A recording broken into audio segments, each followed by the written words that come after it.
네, 생활경제 소식입니다. 첫 번째 키워드 보시죠. 살던 집이 안 팔려요. 네, 앞으로도 집값이 더 내려갈 거란 전망 속에 거래가 뚝 끊긴 이른바 거래 절벽이 이어지고 있는데요. 그러다 보니까 살던 집이 안 팔려서 새 아파트로 입주하고 싶어도 못하는 사람이 늘고 있습니다. 주택산업연구원이 조사한 지난달 전국 아파트 입주율은 76.8%로 한 달 전보다 2.8%포인트 하락했습니다.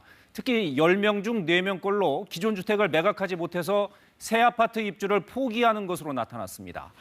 아파트 입주 전망도 갈수록 나빠지고 있습니다. 이번 달 아파트 입주 전망 지수는 역대 최저를 기록했습니다.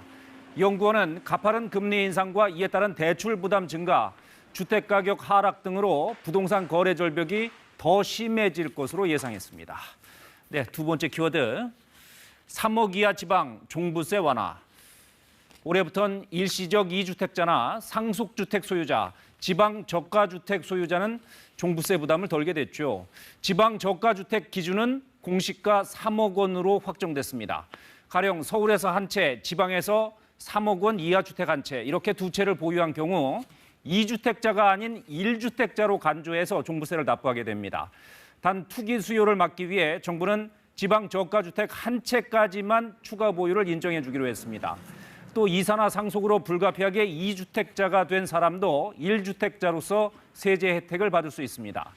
이번 특례를 통해 1주택자로 간주되면 보유한 주택가액 가운데 공시가 11억 원까지는 공제를 받아서 세금을 내지 않아도 됩니다. 이번 종부세 특례 신청은 이달 말까지 국세청 홈택스 등을 통해서 받으면 됩니다.